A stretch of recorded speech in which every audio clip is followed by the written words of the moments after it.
Off, what do you know about Middle Tennessee? You know, they bring back, they're always a tough out. They bring back two experienced players and coming off a tournament run. Well, what do you know about this year's squad? Well, I think what I know about Middle is it doesn't really matter who they bring back, even though they have some great players. Coach Insel is always going to have them ready to compete at the top of this league. So, certainly, Ty Petty is a great point guard in this league, if not the best. And I know Alex Johnson is coming off a great freshman year. But, again, I know he'll have all the pieces ready around him. So every year we know that playing Middle, if we have a chance to beat them, then we have a chance to be one of the best teams in the league. Last year you guys had one of your best years, I think, since you've been head coach. Do you feel like all the pieces are coming back together? Rick Insel mentioned how you guys are sometimes overlooked, but you find that out on the court. Do you feel like all the pieces are starting to fit back together? Yeah, I do. We had some good years early in my career and kind of had to rebuild a little bit from pieces that we lost, and I think last year was kind of the first look that you had of fully a team of my recruits and what we're capable of doing. And I think going into this season, it's probably the most optimistic that we have been in a while. We have some great pieces, and I agree with you. I do think sometimes Charlotte gets overlooked because I think we have the ability to compete with this top of this league, but that's also saying a lot because the top of this league is very, very good between Middle and Western, and Old Dominion this year is going to be very fierce in terms of the competition. It doesn't seem to be a top-heavy conference, though. It seems to be a really deep conference. Charlotte's mentioned, Marshall's mentioned. You feel like the men's side and women's has just gotten deeper every year? I do. I think the top continues to be very good. I think our bottom keeps getting better, and I think the middle is improving as well. So this league, in my opinion, has a chance this year to get two teams in the NCAA tournament. I think that we should, if we do what we're supposed to do. And, I agree with you. I think it's hard to say who the clear favorite is. I think, obviously, Western Kentucky is going to be very good. I think Middle Tennessee is going to be very good. But I also think that, all the teams really in the top half are going to have an opportunity to compete and win some games maybe that people don't think they can. And because of that, it's going to be a very interesting conference race. You mentioned how last year was really one of the first years people got to see a team full of your recruits or a team of your girls. Tell me how recruiting has been like or changed since you've been at Charlotte and what you've been able to do, expand outside of the region and to national. Well, I think the biggest thing that I've learned at Charlotte and becoming a head coach, which is so different when you're an assistant coach, is finding the right players that fit with me.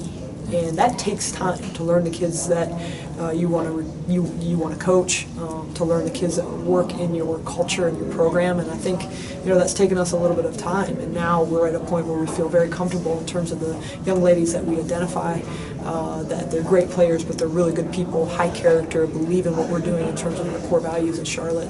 And that's made a huge difference for us. With that being said, when I first got to Charlotte, I wanted to make sure that we put a foothold in North Carolina and South Carolina and Virginia, which I think we've done a good job of. But now we are able to branch out, and signing, Elia was our first international recruit, and we've been able to branch out into Pennsylvania and Maryland and different areas like that. So we're going to continue to explore finding the right kids for our program. Who's really stepped up in a leadership role, headed into this season, whether it be a senior or underclassman? Lefty Webster. A lot of people assume just because she's been our best player over the last couple of years that she was our best leader, and that wasn't the case. Lefty's a great kid, but in terms of being a leader, always kind of shied away. Wanted to come and do her job, and wanted to make sure everybody around her got an opportunity to be happy. But in terms of being a real leader and stepping up and giving direction and holding people accountable and having a high standard for herself that now her team has to match, she's been very different, and that's been super positive for us. I always tell Lefty that whenever somebody comes to our practice, they need to know that you are our best and most experienced player, and they need to see that not just from the way you play, but the way that you talk and hold your teammates accountable. And I think for the first time in her career, she's doing that. Her name really circulated, around Conference USA last year. Was she sort of on the bubble of a breakout? Do you believe like this could be her years up? Are you saying? I do. I mean, I think Lefty still has room to improve. I mean, she's been a second-team All-Conference USA pick for the last 2 years. But I feel like she should have or could have been a first team, and there were just a few small things holding her back. You know, one was just having that mentality that I am one of the best players. Lefty doesn't operate that way. I mean, she's a happy-go-lucky kid. She wants everybody to be happy.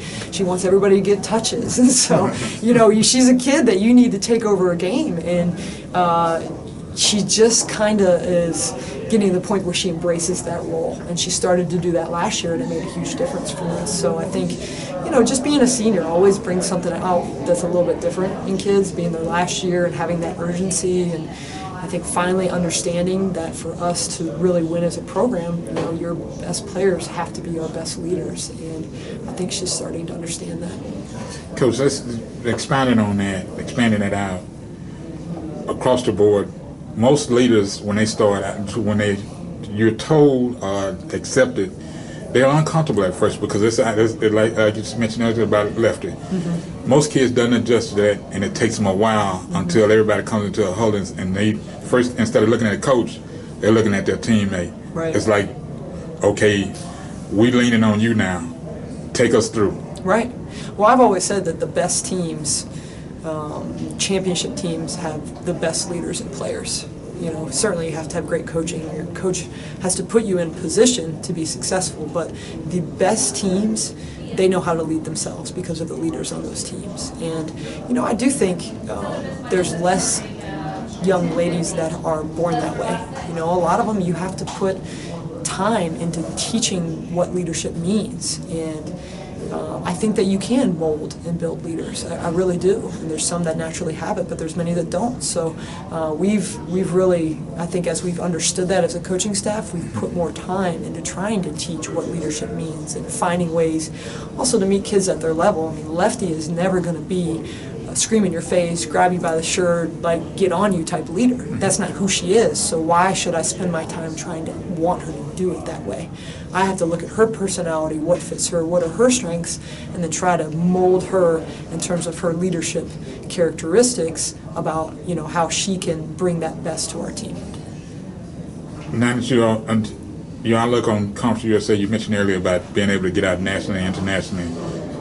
How much of an expansion with this conference being as spread out as it is has helped you coming on the other side of the Mississippi, you know, stepping out, going south to Florida, and then not just in the Mid-Atlantic anymore?